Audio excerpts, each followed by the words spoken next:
شفيع المذنبين خاتم النبيين وعلى آله وأصحابه أجمعين. أما بعد فقد قال الله عز وجل في شان حبيبه تعظيما له وتوقيرا: إن الله وملائكته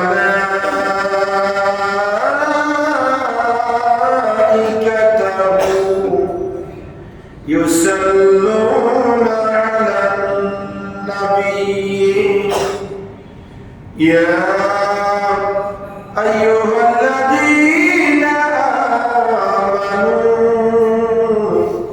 صلوا عليه وسلموا تسليما.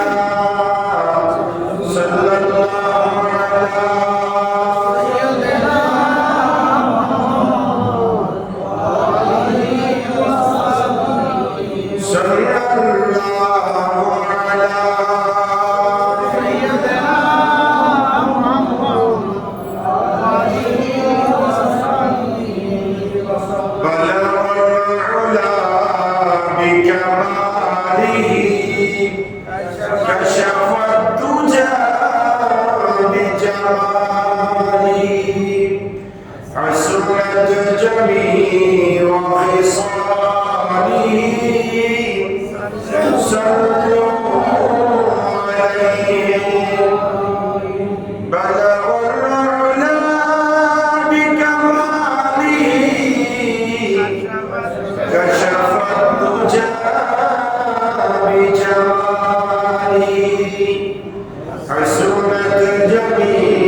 بسم الله الرحمن الرحيم. وقال إني ذاهب إلى ربي سيهدين رب هب لي من الصالحين. صدق الله مولانا العظيم وبلغنا رسوله النبي الأمين ونحن على ذلك لمن الشاهدين والشاكرين والحمد لله رب العالمين.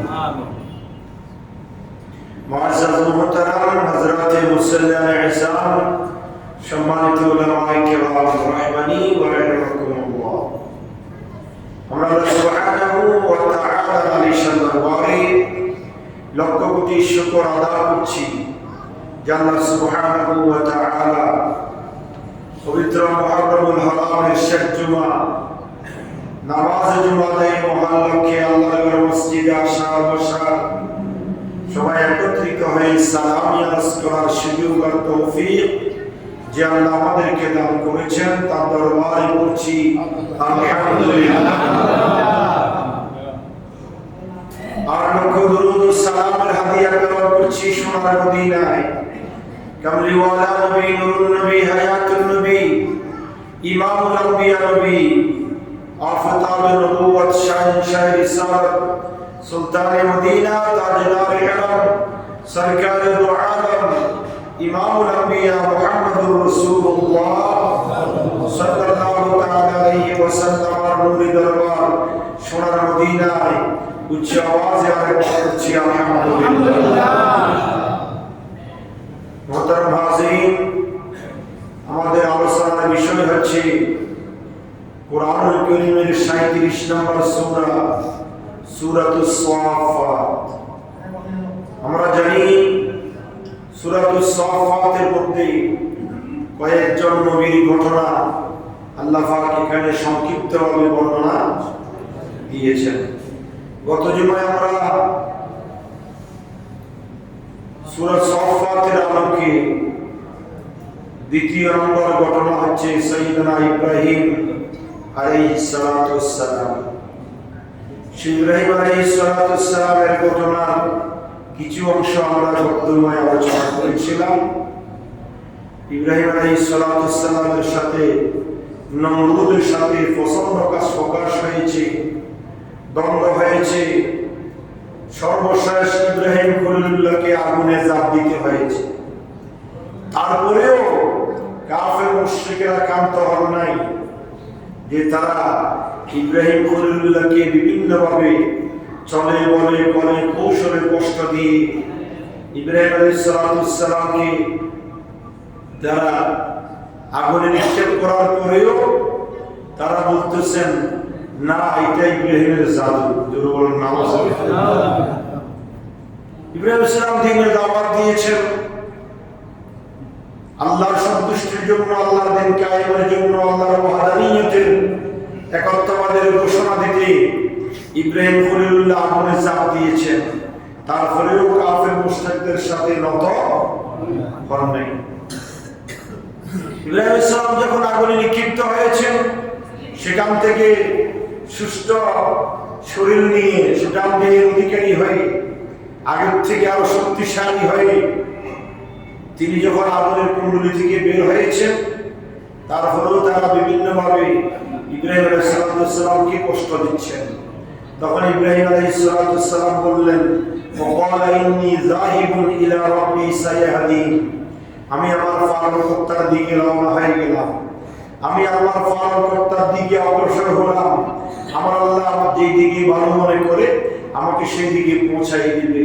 ইব্রাহিম খলিলুল্লাহ সেখান থেকে সিরিয়ার জমিনের উদ্দেশ্যে রওনা হয়ে গেলেন। সুবহানাল্লাহ।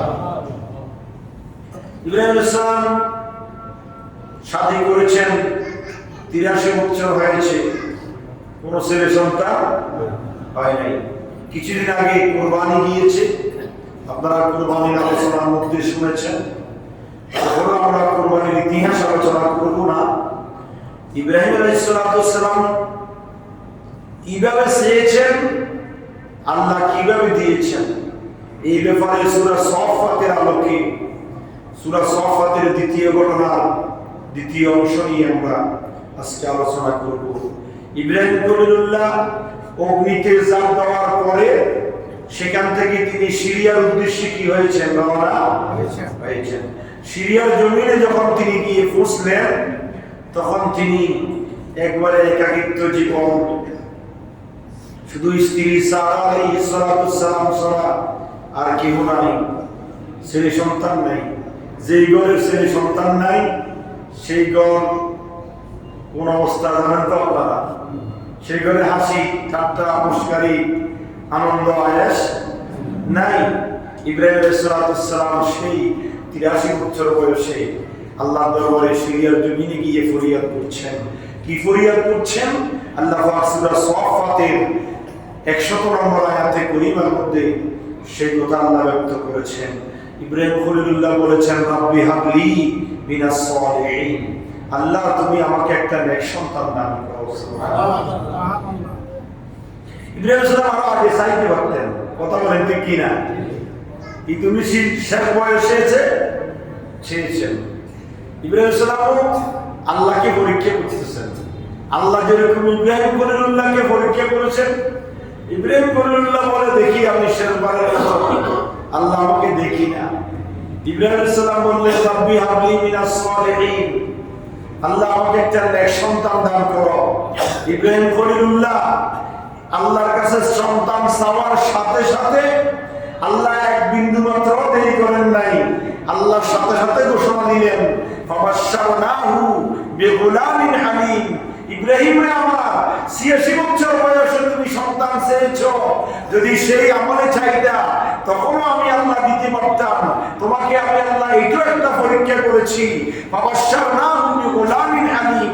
তোমাকে একটা স্বয়ংশীল, ধৈর্যশীল, আল্লাহওয়ালা, সবরকারী, আল্লাহ রাস্তায় কুরবানিওয়ালা একটা সন্তানের শুভ সংবাদ দিলাম। সুবহানাল্লাহ।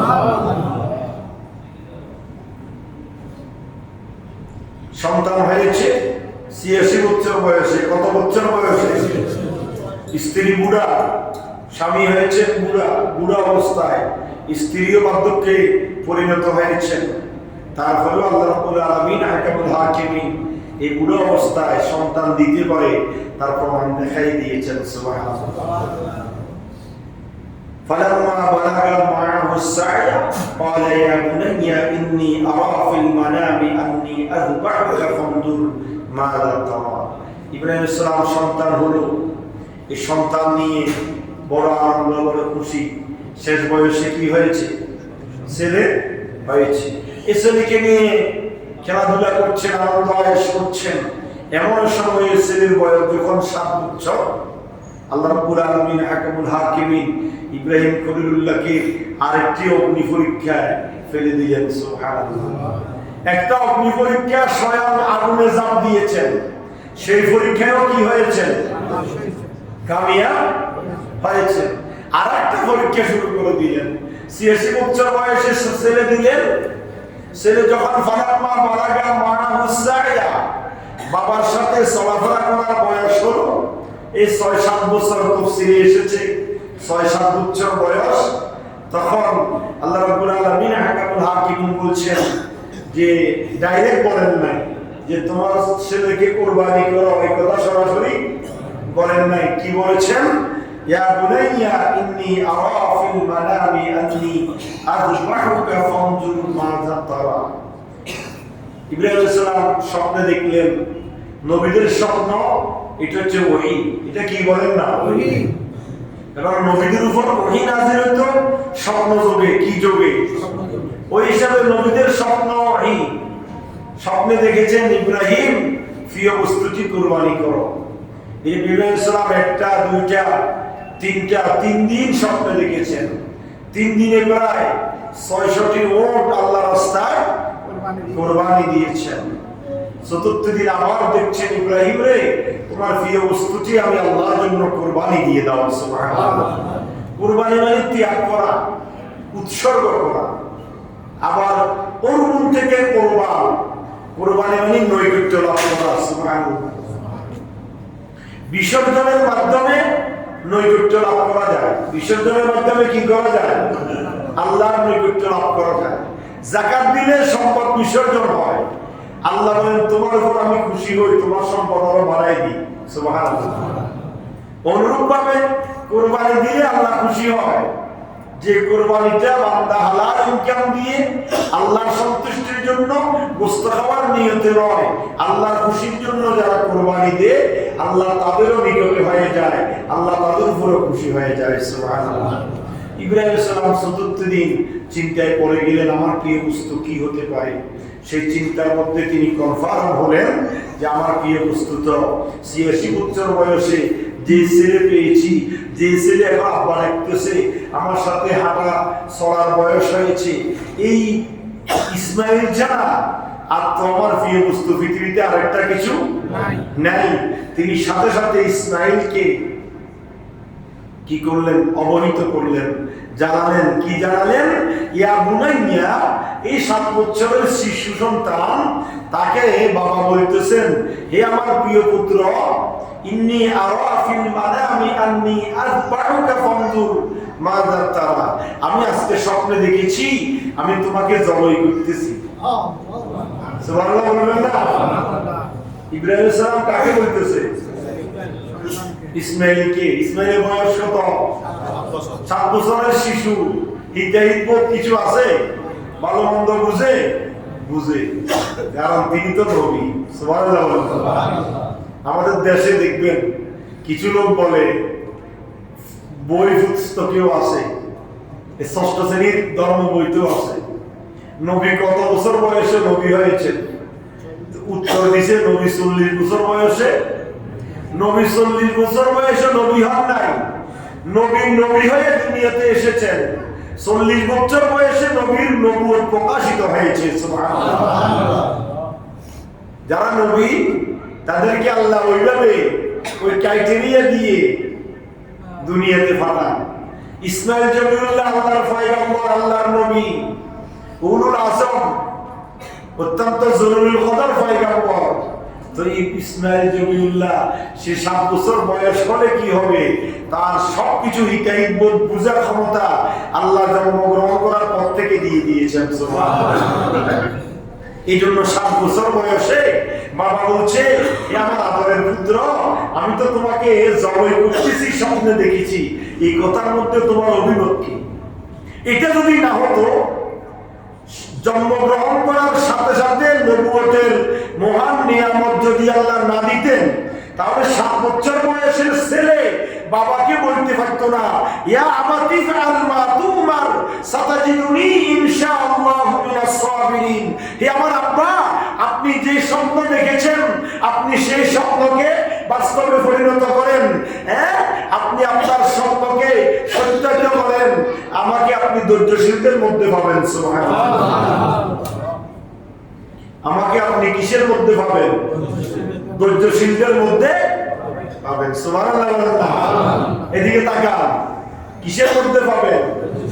তো আরো একটা তারিখ ওপেন এসি, কালকে থেকে ডিস্টার্ব হচ্ছে, এটা বলছিলাম। তাহলে কি হবে? ইব্রাহিম খলিলুল্লাহ সন্তানকে বললেন যে কি করে দাও। সন্তানকে বললেন, আমি স্বপ্নে দেখেছি তোমাকে কি করতেছি, জবাই করতেছি। আর ইসমাইল জমিউল্লাহ 7 বছর বয়সের এই শিশু, সে বলতেছে, আব্বা ইনশাআল্লাহ আপনি আমাকে জবাইয়ের ক্ষেত্রে ধৈর্যশীলদের মধ্যে পাবেন। সুবহানাল্লাহ। 7 বছর বয়সের ছেলে কোন একটা কথাকে মাথায় খাটিয়ে ইনশাআল্লাহ বলে, আপু আমি করতে পারবো, এই কথা বলার যোগ্যতা আছে? বলতে পারবে? এই জন্য নবীদেরকে আল্লাহ দুনিয়ায় পাঠানোর আগে থেকে নবুয়তের সেই মহান যোগ্যতা দিয়ে দুনিয়াতে পাঠাই দিয়েছেন। সুবহানাল্লাহ। যখন ইব্রাহিম জবাই করতে রাজি, ইসমাইল জবাই হইতে রাজি, আল্লাহ বলছেন ফালাম্মা আসলামা ওয়া তাল্লাহু লিল জাবিন। এবার ইব্রাহিম জবাই করতে রাজি হয়ে গেল, ইসমাইল জবাই হতে রাজি হয়ে গেল। এটা কেমন আল্লাহর পরীক্ষা! বাবা ছেলেকে জবাই করে দিবে। আল্লাহু আকবার। কুরবান, কুরবান মানে কুরবান, নৈকট্য লাভ করা। কার সন্তুষ্টি? আল্লাহ। আল্লাহকে রাজি করার জন্য ইব্রাহিম খলিলুল্লাহ বলছেন, প্রয়োজনে আগুনে ঝাঁপ দিব, আগুনে ঝাঁপ দিয়েছেন। প্রয়োজনে আল্লাহ বলছেন, ইব্রাহিম তোমার কলিজার টুকরা সন্তানকে জবাই করো, বলে যে ঠিক আছে জবাই করে দিচ্ছি, কোনো সমস্যা নাই। আল্লাহু আকবার। 86 বছর বয়সে সন্তান পেয়েছেন, ওটাকেও জবাই করতে চিন্তা। এটা হচ্ছে নবীদের ঈমান। সুবহানাল্লাহ। কাদের ঈমান? নবীদের ঈমান।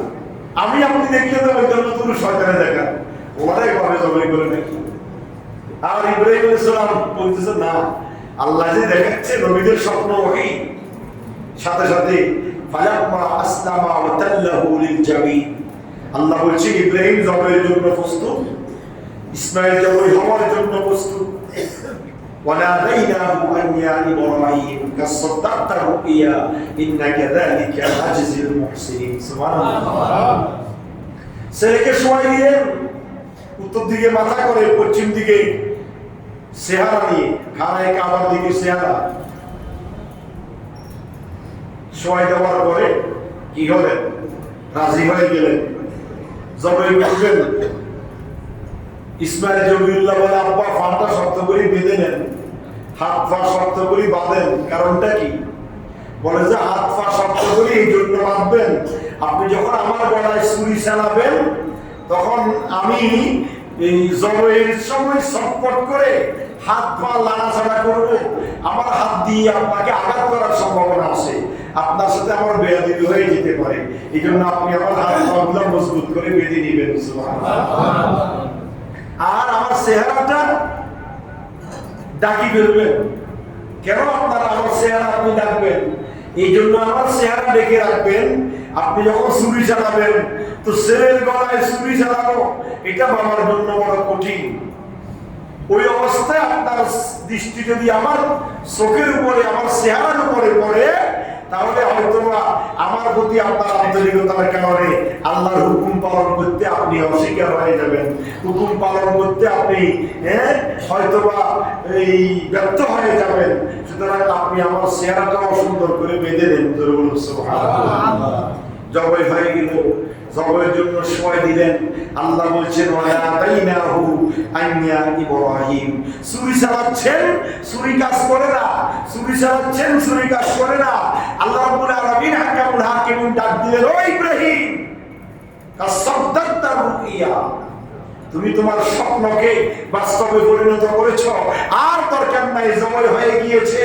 আমি আল্লাহ রাব্বুল আলামিন হাকামুল হাকিমিন, ইন্না কাযালিকা নাজজিল মুহসিনিন, সৎকর্মশীলদেরকে এইভাবে পরীক্ষা করি আর এইভাবে উত্তীর্ণ করি। তোমার কাজ তুমি করে ফেলেছো, তোমার জবাই হয়ে গিয়েছে, তুমি উঠে যাও। ইন্না হাযা লাহুল বালাউল মুবিন, এটা ছিল তোমার প্রতি সুস্পষ্ট একটা পরীক্ষা। ওয়াফাদাইনাহু বিযিবহিন আসিম, তোমার ছুরি ব্যর্থ যাবে না। আল্লাহ রাব্বুল আলামিন জিবরিল আমিনকে বললেন, জিবরাইল, জান্নাত থেকে চতুষ্পদ ফাওয়ালা একটা জানোয়ার দুম্বা নিয়ে আসো। জান্নাতি দুম্বা নিয়ে আসলেন। ইব্রাহিম খলিলুল্লাহ ওই দুম্বার গলায় ছুরি চালালেন। দেখেন জবাই হয়ে গিয়েছে, তিনি আলহামদুলিল্লাহ বলে উঠলেন।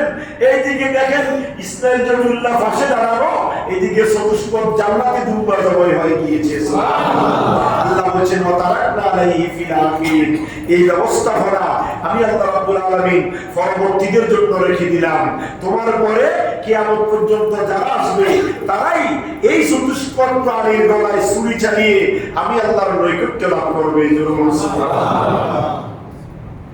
মুহতারাম হাজির, কোরবানিটা এত খেলার জিনিস নয়।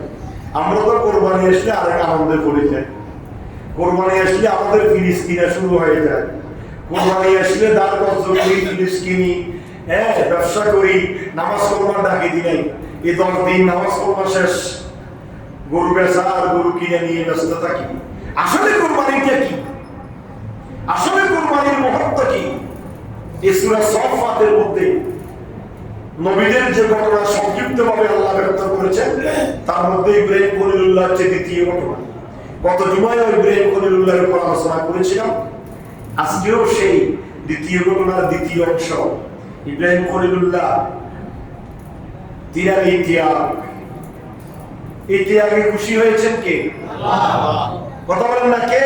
আল্লাহ। তা আল্লাহ তো এটা বলে দিতে পারতেন, ইব্রাহিম ঠিক আছে, তোমার মাধ্যমে শেষ, তুমি স্বপ্নকে বাস্তবায়ন করেছো। ইন্না হাযা লাহুল বালাউল মুবিন, তোমাকে আমি স্পষ্টভাবে পরীক্ষা করেছি, তুমি পরীক্ষা কামিয়াব হয়েছো। ওয়া ফাদাইনাহু বিযিবহিন আসিম, মহান একটা জবাই, চতুষ্পদ প্রাণী জান্নাতি দুম্বা তোমার ছুরির নিচে আমি ব্যবস্থা করে দিলাম। আল্লাহ এটা বলে শেষ করে দিতে পারতেন, আল্লাহ এতে বলে শেষ করেন নাই। ওয়া তারাকনা আলাইহি ফিল আখিরিন, তোমার পরে কিয়ামত পর্যন্ত তোমার এই বিধান, তোমার এই ত্যাগের শিক্ষা বাস্তবায়ন করার জন্য আমি আল্লাহ যেভাবে তোমাকে পরীক্ষা করেছি, যুগে যুগে তোমার সন্তানদেরকে আমি আল্লাহ এই কোরবানির মাধ্যমে পরীক্ষা করবো। সুবহানাল্লাহ। অন্তরের মালিক কে? আল্লাহ। অন্তর সম্পর্কে জানেন কে? আল্লাহ। তুমি কি গোশত হওয়ার জন্য কোরবানি করতেছো, নাকি আল্লাহর সন্তুষ্টির জন্য কোরবানি দিতেছো? ইব্রাহিম খলিলুল্লাহ কি আল্লাহকে খুশি করার জন্য ছেলে জবাই করতে চেয়েছিল, নাকি অভিনয় করেছে? এই কথা জানে কে? আল্লাহ। ইব্রাহিম খলিলুল্লাহ অন্তরে যদি এক বিন্দু পরিমাণ, এক জররা পরিমাণ 86 বছর বয়সে যে ছেলে পেয়েছেন, ওই ছেলের প্রতি আন্তরিকতা, আগ্রহ যদি এক জররা পরিমাণ থাকতো, জবাই ক্ষেত্রে যে আমি জবাই করবো না, আল্লাহ তো আমাকে পরীক্ষা করতেছে, এত বছর বয়সে ছেলে দেশে এটা আমার জবাই করে দিব, এটা কেমন করে হইতে পারে, এই চিন্তা যদি একটু জররা পরিমাণ থাকতো, তাহলে ইসমাইল জবাই হয়ে যেত। কথা বলেন ঠিক কি? আল্লাহ বলেন, না না ইব্রাহিম, তোমার ঈমানকে শক্ত পেয়েছি, আর তোমার এই ঈমানের পরীক্ষা আমি আল্লাহ তোমার সন্তানদের জন্য জারি রেখে দিলাম। ওয়া তারাকনা আলাইহি ফিল আখিরিন। কিয়ামত পর্যন্ত তোমার সন্তানেরা এই রীতি চালু রাখবে। ওই জিলহজ মাসের 10 তারিখ চতুষ্পদ প্রাণীর গলায় ছুরি চালাবে, আমি আল্লাহর সন্তুষ্টির জন্য। সুবহানাল্লাহ। কার সন্তুষ্টির জন্য? আমরা তো গরু কার আগে কি জবাই করবো? গরু মোটা আছে কিনা, গরুর গোস্ত বেশ হচ্ছে কিনা, গোস্তের জন্য কেউ আসতেছে কিনা, তাড়াতাড়ি গেট লাগাই দিলাম, গরিবকে ধাক্কা দিয়ে ফাটাই দিলাম। আমাদের চিন্তা ছিল না গোস্ত খাওয়া আর গোস্ত নিয়ে। কিন্তু ইব্রাহিম খলিলুল্লাহর কুরবানি ছিল কাকে নিয়ে? কথা বলেন না, কাকে নিয়ে? আমার আপনার চিন্তার কারণ ছিল আমি তো আমার হালাল পন্থায় মাথার গাম ফায়ে ফেলে আমার অর্জিত সম্পদ ব্যয় করে আমি চতুষ্পদ প্রাণীর গলায় ছুরি চালিয়েছি। আল্লাহ, আমার এই কুরবানি তুমি কবুল করো। ইব্রাহিম খলিলুল্লাহর কুরবানি যেভাবে আল্লাহ কবুল করেছো, কথা বলেন ঠিক কিনা? এই জন্য আল্লাহ বলেছেন, আল্লাহ রাসূল বলেছেন, কুরবানির পশুর রক্ত দুনিয়াতে ফলা লাগে। সুবহানাল্লাহ বলবেন না? কোথায় ফলা লাগে? পশুর গলা থেকে মাটি কতটুকু ডিফারেন্স? সামান্য জায়গায় মুরগিরা ডিফারেন্স থাকে, কথা বলেন, আরো কম থাকে, ঠিক না? আল্লাহ রাসূল বলতেছেন এই ছুরি চালানোর সাথে সাথে রক্ত পশুর গলা থেকে মাটিতে ফলার আগে আল্লাহর সাজিমে সেই কুরবানি কবুল হয়ে যায়। যদি কুরবানি কি হয় আল্লাহর সন্তুষ্টির জন্য, হালাল সম্পদ দ্বারা। সুবহানাল্লাহ। সালামুন আলা ইব্রাহিম। আল্লাহ বলেছেন আমার ইব্রাহিমের প্রতি আমি আল্লাহর পক্ষ থেকে সালাম। সুবহানাল্লাহ। দেখেন আল্লাহ সালাম দিচ্ছে নবীকে। সুবহানাল্লাহ। আল্লাহ সালাম দিচ্ছে কাকে? ইব্রাহিম খলিলুল্লাহকে। সালামুন আলা ইব্রাহিম। আমি আল্লাহর পক্ষ থেকে আমার ইব্রাহিমের প্রতি সালাম। সুবহানাল্লাহ। আল্লাহ এত খুশি হয়েছে, আল্লাহ এত খুশি হয়েছে ইব্রাহিমের উপর, আল্লাহ সালাম দিচ্ছেন। শুধু তাই নয়, কাযালিকা নাজিল মুহসিনিন। আল্লাহ বলে ইব্রাহিম রে, তোমার এই কাজে তো আমি এত খুশি হয়েছি, তোমার প্রতি তো সালাম ঠিক আছে। ইন্না কাযালিকা নাজিল মুহসিনিন। আমি আল্লাহ সৎকর্ম পরায়ণশীলদেরকে এইভাবে প্রতিদান দিয়ে থাকি। ইন্নাহু মিন ইবাদিনাল মুমিনিন। আর তুমি হচ্ছে আমার মুমিন বান্দাদের মধ্যে অন্যতম। সুবহানাল্লাহ। তুমি আমার মুমিন বান্দাদের মধ্যে অন্যতম। কে বলছে? আল্লাহ। ইব্রাহিমের সার্টিফিকেট কে দিচ্ছে? আল্লাহ। দেখেন আমরা এমন বাবা পেয়েছি, আমরা এমন বাবার সন্তান। মিল্লাত আবিকুম ইব্রাহিম। আমাদের পিতা কে? ইব্রাহিম খলিলুল্লাহ। ওয়াসাম্মাকুমুল মুসলিমিন। আল্লাহ বলেন কাফের, মুশরিক, মুনাফিক, হিন্দু, বৌদ্ধ, খ্রিস্টান, মারমা, সাকমা, সাঁওতাল এই সমস্ত জাতির পিতা নয়, আমার ইব্রাহিম হচ্ছে মুসলমান জাতির পিতা। সুবহানাল্লাহ। কার পিতা? মুসলমানদের পিতা হচ্ছে আমার ইব্রাহিম। কাযালিকা নাজিল মুহসিনিন। ইন্নাহু মিন ইবাদিনাল মুমিনিন। আল্লাহ বলছেন আমার ইব্রাহিম আমি আল্লাহর মুমিন বান্দাদের মধ্যে অন্যতম একজন। সুবহানাল্লাহ। ওয়াবাশশারনাহু বিইসহাকা নাবিয়্যাম মিনাস সালিহিন। আল্লাহ বলছেন আমি ইব্রাহিমকে শুভ সংবাদ দিয়েছি ইসহাকে, সে সৎকর্মশীলদের মধ্য থেকে একজন নবী। সুবহানাল্লাহ। ইব্রাহিম আলাইহিস সালামের আরেক সন্তান নাম কি? ইসহাক আলাইহিস সালাম। বলেন না কে নাম কি? ইসহাক।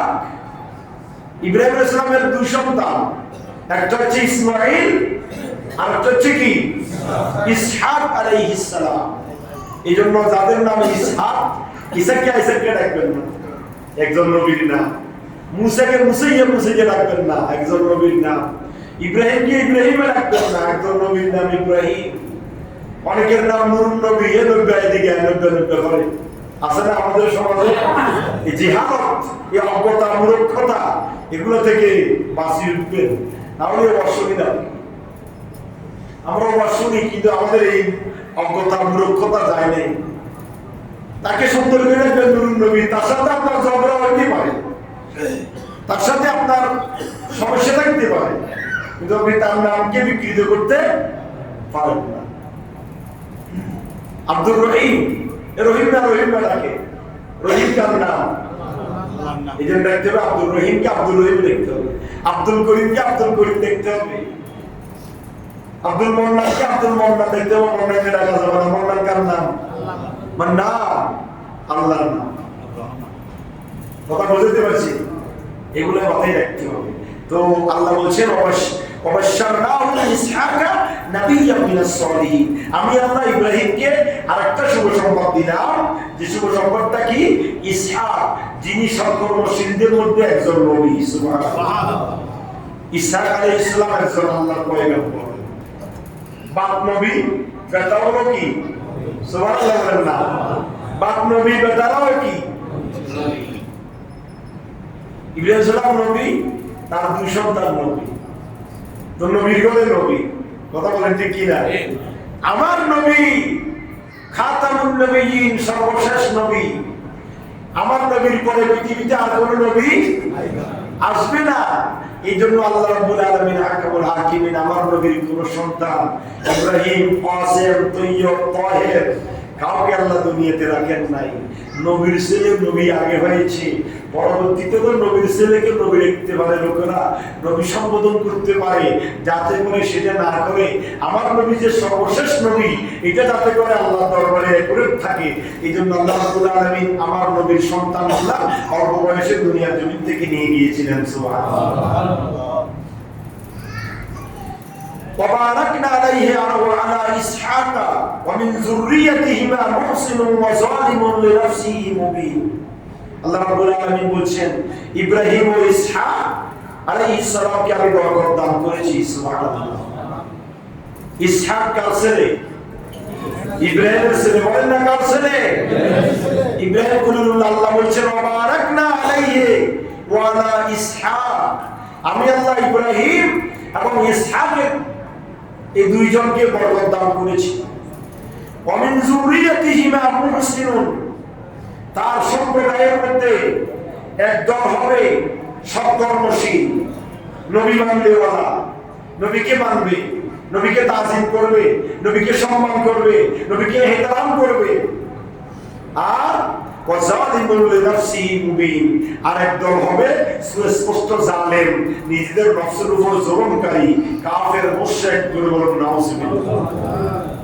আল্লাহ নিজে বলে দিয়েছেন ইব্রাহিমের বংশধর ইসমাঈল এবং ইসহাক।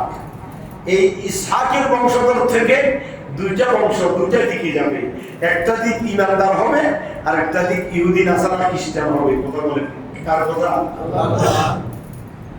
এতটুকুর মধ্যে আল্লাহ রাব্বুল আলামিন আহকামুল হাকিমিন সূরা সাফফাতের দ্বিতীয় ঘটনা হযরত ইব্রাহিম খলিলুল্লাহর জীবনী নিয়ে আল্লাহ কনক্লুশন টেনেছেন, শেষ করেছেন।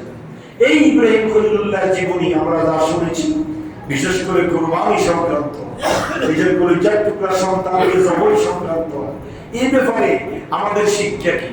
আমাদের শিক্ষা হচ্ছে আমাদেরকে যে কাজগুলো আমরা করি, ইসলামের যে বিধানগুলো আমরা পালন করি, সব বিধানগুলো আমাদেরকে পালন করতে হবে কার খুশির জন্য? কথা বলেন না, কার খুশির জন্য? আল্লাহর খুশির জন্য। সব কাজ ইসলামের ফার্স্ট টু লাস্ট, ইসলামের সকল মিনার, সকল কার্যক্রম আল্লাহর সন্তুষ্টির জন্য করতে হবে। বান্দা যখন আল্লাহর সন্তুষ্টির জন্য সব কাজ করে, তখন আল্লাহ বান্দার উপর কি হয়ে যায়? খুশি হয়ে যায়। বান্দাকে নিয়ামত দান করে, বান্দাকে আল্লাহ রাব্বুল আলামিন আহকামুল হাকিমিন সালাম দেয়। সুবহানাল্লাহ। কি দেয়? সালাম দেয়। এভাবে আল্লাহ নবীদেরকে সালাম দিয়েছেন। ওয়া সালামুন আলাল মুরসালিন ওয়ালহামদুলিল্লাহি রাব্বিল আলামিন। আল্লাহ বলেন যত নবী আসছে দুনিয়াতে সব নবীদেরকে আমি আল্লাহর পক্ষ থেকে সালাম। সুবহানাল্লাহ। সব নবীদেরকে আল্লাহ কি দিয়েছেন? সালাম দিয়েছেন। আর ইব্রাহিম খলিলুল্লাহর কাছে আল্লাহ খুশি হয়ে স্পেশাল আল্লাহ ইব্রাহিম খলিলুল্লাহকে সালাম আরজ করেছেন, সালামুন আলা ইব্রাহিম। সুতরাং আসুন আমরা এই শিক্ষা গ্রহণ করলাম ইব্রাহিম আলাইহিস সালামের জীবনী থেকে, যে আমরা যত কাজ করব কার খুশির জন্য? কার খুশির জন্য? আমরা দান সদকা করব আল্লাহর খুশির জন্য, নামাজ পড়ব আল্লাহর খুশির জন্য, রোজা রাখব আল্লাহর খুশির জন্য, হজ করব আল্লাহর খুশির জন্য, যাকাত দিব আল্লাহর খুশির জন্য, মানুষকে সরকারের আদেশ দিব আল্লাহর খুশির জন্য। যত কাজ, যত ইবাদত, যত কিছু, কাউকে খাওয়াবো, এই খাওয়ানোটা হবে কার খুশির জন্য? আল্লাহর খুশি। লোক দেখানো না, লোকেরা আমাকে দানশীল করবে এই জন্য দান করবো, তাই লোকেরা আমাকে নামাজি বলবে এই জন্য নামাজ করবো তা নয়, লোকেরা আমাকে হাজি সাহেব বলবে এই জন্য হজ করবো তা নয়, আমি কার খুশির জন্য। আজকের এই ঘটনা থেকে আমাদেরকে শিক্ষা গ্রহণ করতে হবে। ইব্রাহিম খলিলুল্লাহ যেভাবে আল্লাহর খুশির জন্য সন্তান জবাই করেছেন, আল্লাহ তার বিনিময়ে ওয়াফাদাইনাহু বিযিবহিন আযীম, চতুষ্পদ পানি জান্নাত থেকে পাঠাই দিয়েছেন। আমি আপনি যদি আমার আপনার জীবনের সরল বলন লেনদেন কথাবার্তা উঠা বসা আদান প্রদান সবকিছু যদি আল্লাহ সন্তুষ্টির জন্য করি, আল্লাহ আমার উপর দয়া করবেন। সুবহানাল্লাহ। তৃতীয় ঘটনা হচ্ছে ওয়াসালাম ওয়ালাকাদ মানান্না আলা মূসা ওয়া হারুন। সুবহানাল্লাহ। তৃতীয় ঘটনা মূসা এবং হারুন আলাইহিস সালাম এর সংক্ষিপ্ত ঘটনা। মূসা এবং হারুন দুজন কি ভাই? বলেন না, দুজন কি ভাই? সম্পর্কে কি ভাই? মূসা আলাইহিস সালামকে কিতাব দিয়েছেন, হারুন আলাইহিস সালামকে কিতাব দেন নাই। মূসা আলাইহিস সালামের কিতাব দিয়েছেন, কিতাবের নাম কি?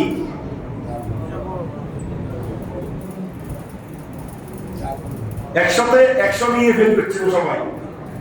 আমরা আমাদের ছাত্র ভাইরা বলে বলতেছে 9-10 এর ধর্ম বইতেও আছে 4জন নবীকে আল্লাহ 4টা বড় কিতাব দিয়েছেন। আপনারা বলেছেন হয়তো বা পড়িয়েছেন, ভুলে গেছেন। তো ধর্ম পড়ি আমরা ভুলে যাই, এটা হলো আমাদের সমস্যা। ধর্মশাস্ত্রের প্রতি আমাদের গুরুত্ব নাই। আপনারা এখানে 2,500 জন যারা আছেন, কেউ এই পর্যন্ত বুকে হাত দিয়ে বলতে পারবেন আমি আমার ছেলের ধর্মের জন্য একটা টিচার রাখছিলাম, ফিজিক্স, কেমিস্ট্রি, বায়োলজি, গণিত, ইংরেজি, বাংলা, এগুলোর জন্য টিচার আছে না নাই? প্রতি সাবজেক্টে কি আছে? টিচার আছে। ধর্মের জন্য কোনো টিচার নেই, হয় ধর্ম দেয় না শিখে। তো ধর্ম সম্পর্কে কিছু জানা না। আমার ক্লাস 10-এ গতকাল ঘন্টা ছিল একটা ছাত্র হচ্ছে 121 জন, দাঁড়া করাইলাম 121 জন থেকে তো আর ভালো লাগা সম্ভব না। ঘন্টা হচ্ছে 45 মিনিটের ঘন্টা। 2-4 জনকে জিজ্ঞাসা করলাম, কেউ পাইল না। বললাম তো কারণ কি? তখন বললাম তো তোমরা আল্লাহকে সাক্ষী করে বলো, তোমরা বাড়িতে 10 মিনিট এই ধর্ম ছাত্রটা কে কে করছো? কেউ বলতে পারে না। 3 জন ছেলে মেয়ে বলছে, 1 জন মেয়ে, 2 জন ছেলে বলছে স্যার আমি বাসায় করছি। ওরা পাইছে বলা, আর বাকিরা বলতে পারে না। এই যে ধর্মের প্রতি এত অবহেলা, তার খুব জোর উত্তর মধ্যম দিলাম। তারপরে একই অবস্থা, যে ছাত্রটা ছেলেদেরকে ফিটা হয় সেই ছাত্র ছেলেরা একটু বাসায় পড়ে দেখে। কিন্তু এই যে ধর্মের কথা যেটা বলতেছিলাম, ধর্মতে আপনারাও পড়ে এসছেন 4 জন নবীকে আল্লাহ 4টা বড় কি দিয়েছে? তাওরাত মুসা আলাইহিস সালামের উপর, ইনজিল ঈসা আলাইহিস সালামের উপর, জাবুর দাউদ আলাইহিস সালামের উপর, আর কোরআন কারীম মুহাম্মদুর সাল্লাল্লাহু এই 4 জন নবীকে 4টা বড় বড় কিতাব দিয়েছেন। আর বাকি 100টা সহিফা ছোট কিতাব এগুলো অন্যান্য নবীদেরকে দিয়েছেন। সুবহানাল্লাহ। তো মুসা আলাইহিস সালামকে আল্লাহ কি দিয়েছেন? তাওরাত দিয়েছেন। মুসা নবীকে আল্লাহ তাওরাত দিয়েছেন, কিন্তু হারুন আলাইহিস সালামকে কোনো কিতাব দেন নাই। হারুন আলাইহিস সালামকে ওয়াদা করেছেন, ওয়ালাকাদ মানান্না আলা মূসা ওয়া হারুন, হারুন রে তুমি মূসার উপর যে কিতাব নাযিল করেছি সেটার উপরে অনুসরণ করে তুমি তোমার উম্মতদেরকে দ্বীনের দাওয়াত দিবা। সুবহানাল্লাহ। ইনশাআল্লাহ আগামী জুমায় সেই মূসা আলাইহিস সালামের এবং হারুন আলাইহিস সালামের ঘটনা, দ্বিতীয় ঘটনা আগামী জুমায় বলবো ইনশাআল্লাহ। তো আমরা 2 মিনিট একটু আমাদের আত্মসমালোচনা করি। নিজের সমালোচনা নিজে করা। আত্মসমালোচনা মানে কি? নিজের সমালোচনা নিজে করা, নিজের ভুল নিজে তালাশ করা। বড় বড় ওলি আজকে তো অনেক লোক আছে আউলিয়া কিরামকে বিশ্বাস করে না, আউলিয়া কিরামের সাথে বেয়াদবি করে, আউলিয়া কিরামের মাজার ভাঙার জন্য যায়, বিভিন্ন রকমের গোস্তাখি করে। কিন্তু আল্লাহর ওলিরা যে পন্থায় যে পদ্ধতিতে জীবন পরিচালনা করেছে, বর্তমানে ওলি হচ্ছে, বর্তমানে ওলি আছে আলেমগণ, ওলামাগণ, মুহাদ্দিসগণ, মুফতিগণ, ওলি বিশ্বাস করে না, এগুলো ওলি বলে। বড় বড় আউলিয়া কিরাম তাদের অনুসরণ ছিল, তাদের ইবাদতের মধ্যে ছিল ঘুম থেকে উঠে সকালে রাতে ঘুমানো পর্যন্ত এই 15-16 ঘন্টাকে রিসার্চ করতেন। তারা বলতেন যে আমরা একজন অলির ঘটনা, তিনি বলেন আমি গোটা 30 বছর আমার জীবনকে অ্যানালাইসিস করেছি। সে কিভাবে? আমি সারাদিন ঘুম থেকে উঠে সকল কার্যক্রম শেষ করে রাত্রে যখন বিছানায় ঘুমাইতে উঠি, আমি চক্ষু বন্ধ করি, আমি চিন্তা করি সকাল থেকে এই পর্যন্ত আমি কয়টা অপরাধ করেছি, কয়টা গুনাহ আমার দ্বারা হয়েছে, কয়টা বড় গুনাহ হয়েছে, কয়টা ছোট গুনাহ হয়েছে। তিনি বলেন আমি যখন দেখলাম আমার নামার ভিতরে কোনো গুনাহই নাই, ফাহামিদুল্লাহ, আমি আল্লাহর দরবারে শুকরিয়া আদায় করলাম, খোদা আমার ব্যক্তিগত কোনো আমিত্ব নয়, তোমার দয়া এবং মেহেরবানিতে আমি সারাদিন গুনাহ থেকে মুক্ত ছিলাম, যা টুকটাক ইবাদত করতে পেরেছি, আল্লাহ তুমি কবুল করো। আর যখন তিনি বলেন আমি দেখলাম আমার কয়েকটা গুনাহ হয়ে গিয়েছে, ফাস্তাগফিরুল্লাহ, সাথে সাথে আমি মুসল্লায় দাঁড়িয়ে গেলাম, রব্বুল আলামিন শয়তানের কুমন্ত্রণায় পড়ে গুনাহ করে বসেছি, আল্লাহ এই অপরাধগুলো তুমি মাফ করে দাও। সুবহানাল্লাহ। আমাদের মধ্যে সেটা আছে? এই যে আজকে গোটা পৃথিবীতে অশান্তি, একটুকে আপনি আমি চিন্তা করেছি দেশের মধ্যে কি অশান্তি বিরাজ করছে, কি অশান্তি। এক একজন ভাই তোর শুধু মারামারি, কাটাকাটি, রক্তারক্তি, খুন খারাপি, এগুলো ছাড়া আর কোনো কিছু আছে? অ্যাক্সিডেন্ট, দুর্ঘটনা, অসুস্থ, প্রত্যেকটা ঘরে ঘরে অসুস্থ লেগেই আছে, প্রত্যেকটা ঘরে ঘরে, গ্রাম বলেন শহর বলেন। এগুলা কি? এগুলোর জন্য কি আমরা কোনোদিন আত্মসমালোচনা করেছি? একটু চিন্তা করেছি? আমার আল্লাহ বলেছেন যহারাল ফাসাদু ফিল বাররি ওয়াল বাহরি বিমা কাসাবাত আইদিন নাস। বান্দারে আমার জলে স্থলে, এ জাহাজ ডুবে যাচ্ছে, জাহাজ গিয়ে স্কুলে ঢুকতেছে, বিল্ডিং এ আগুন ধরে গোটা পরিবার, মেয়ের কারখানা পুড়ে যাচ্ছে, গ্যাস বাস্ট হয়ে মানুষ মারা যাচ্ছে, ব্যবসায়ীদের ব্যবসা নাই, কর্মস্থলে শান্তি নেই, পরিবারে অশান্তি, স্বামী স্ত্রীর ভিতর কলহ, ছেলে মেয়ে মা বাবার ভিতর কলহ, রোগ বলা মুসিবত, প্রত্যেকটা দেশে এরিয়াতে, গ্রামে গঞ্জে শহরে বন্দরে, প্রত্যেকটা জায়গায় অশান্তি। এটা নিয়ে আমরা আমাদের আত্মসমালোচনা আমরা করি না। আল্লাহ বলছেন যহারাল ফাসাদু ফিল বাররি ওয়াল বাহরি বিমা কাসাবাত আইদিন নাস। বান্দারে জলের স্থলে যত রকমের গজব মুসিবত তোমরা দেখতে পাচ্ছ, এগুলো আমি আল্লাহর দেওয়া গজব ন, বিমা কাসাবাত আইদিন নাস, এগুলো তোমাদের হাতের কামাই। জোরে কোন নাউজুবিল্লাহ। তোমাদের কি কামাই?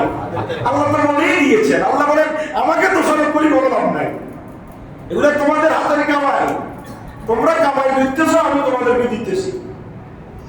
তাহলে আমাদেরকে নৈতিক অবক্ষয় আমাদের যেটা আছে ওটা আমাদেরকে সংশোধন হইতে হবে। অন্যায় করা যাবে না, অপরাধ করা যাবে না। দেশের তো যে বিশৃঙ্খলা বিরাজ করছে আপনারা দেখতে পাচ্ছেন, দলাদলি, কাটাকাটি, মারামারি, শান্তি কোনো জায়গায় নেই, শান্তি কোনো স্তরে নেই। সুতরাং এগুলোর জন্য আমাদেরকে তওবা ইস্তেগফার করতে হবে, আল্লাহ দরবারে কান্নাকাটি করতে হবে। এগুলো নিশ্চয় মূলে একটা দোষ আমাদের রয়ে গিয়েছে, যে জন্য আমরা কষ্ট পাচ্ছি। এই কষ্টের জন্য আমাদেরকে আল্লাহ দরবারে কান্নাকাটি করতে হবে, তওবা করতে হবে, এই বিপদ থেকে বাঁচার জন্য আল্লাহ দরবারে ফরিয়াদ করতে হবে। সুতরাং আসুন আমরা নিজেরা আত্মসমালোচনা করি, নিজেদের পাপ থেকে নিজেরা বাঁচি, গুণামুক্ত জীবন গঠন করি, আমাদের নেক আমল করি, পাঁচ ওয়াক্ত নামাজ বা জামাত আদায় করি, হালাল ইনকাম করি, হারাম থেকে দূরে থাকি।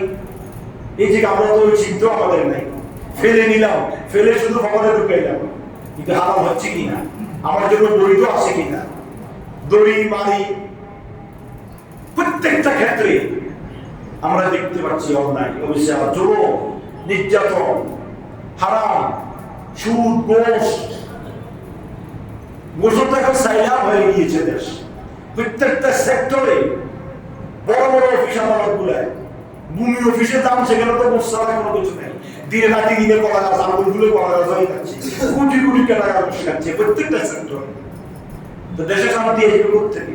এ তাদের অপরাধ আপনাকে দেখতেছে।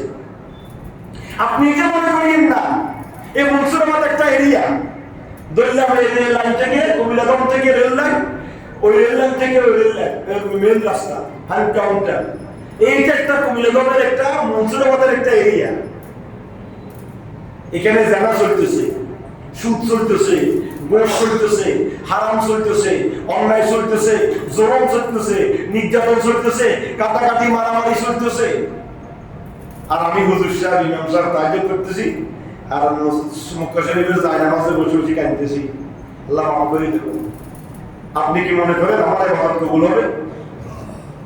মান রাআ মিনকুম মুনকারান ফালিয়ুগাইয়িরহু বিয়াদিহি, সমাজে অন্যায় দেখবে হাত দিয়ে বাধা দাও। হাত দিয়ে বাধা দেওয়ার তোমার ক্ষমতা নাই, ওয়া ইল্লাম ইয়াস্তাতি ফাবিলিসানি, জবান দিয়ে বাধা দাও। জবান দিয়ে বাধা দেওয়ার তোমার ক্ষমতা নাই, ফা ইল্লাম ইয়াস্তাতি ফাবিলকলবি, অন্তর দিয়ে তার এই কাজকে ঘৃণা করো।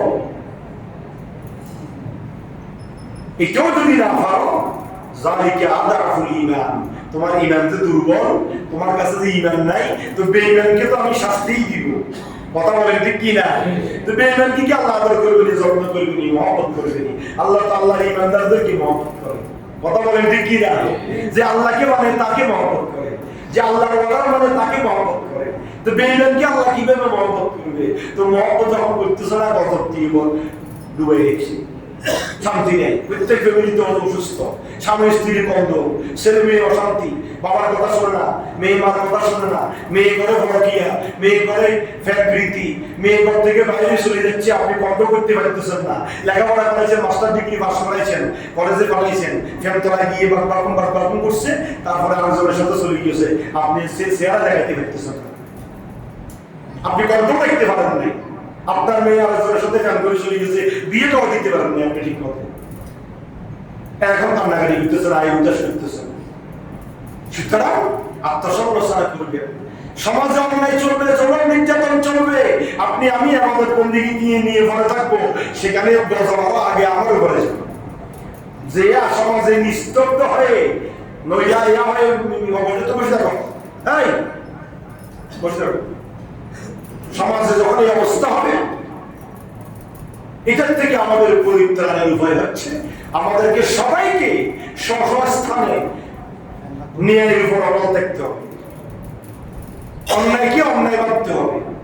আপনি অন্যায়কে, কথা আমার দিকে তাকান, আমার দিকে তাকাইন না, অন্যায়কে আপনি অন্তর দিয়ে ঘৃণা করবেন। যে অন্যায় এই সমস্ত কার্যকলাপ করে তার সাথে আপনি সম্পর্ক কাট করে দেন, দেখলে কথা বলিয়েন না, তারপরে খানা খাইয়েন না, তার বিয়ে সাথে আপনি যাইয়েন না, তুমি মদ খাও, তুমি অন্যায় করো, তুমি জানা করো, তুমি এই কাজ করো, আমি যাবো না। আপনি তো আপনার অন্তরের দুর্বলতা কোথায়? আপনার ইমানের দুর্বলতা তো সেখানে, আপনি তো তার যাইতে হচ্ছে, খাইতে হচ্ছে, তাকে দেখে বড় কথা সালাম দিচ্ছেন, মজলিসে আসলে তাকে সামনের দিকে টানি চেয়ারে আগে বসাইতেছেন, অন্যায়কারী, অপরাধকারী। আপনি তো তার অন্যায়কে ঘৃণা করে তাকে ফাঁসে তাকে দিতে পারেন না, এই জন্য আপনার অন্তরের দুর্বলতা। সুতরাং আসুন, আমাদের সমাজ, আমাদের রাষ্ট্র থেকে অন্যায় অবিচার জুলুম যতক্ষণ পর্যন্ত যাবে না, ওটার গজব দিন দিন বাড়তে থাকবে, বাড়তে ছাড়া কমতেছে। আসুন আল্লাহ রাব্বুল আলামিন আমাকে এবং আমাদের সবাইকে সংশোধন হওয়ার, অন্যায়ের প্রতিবাদী হওয়ার, ন্যায়ের উপর অটল থাকা, অন্যায় দেখতেছে বাধা দেওয়ার ক্ষমতা আছে, ওই কমে করবো এত লোক ধাক্কা ধাক্কি, এদেরকে বলি আবার গরমে যে ঢুকবই, কোনো সময় সরকার কাল দিলে আমার আদেশ যেখানে ঢুকে দিব, এদের অন্যায় কথা কই না কি সব বাবা ঠিক আছে ধন্যবাদ।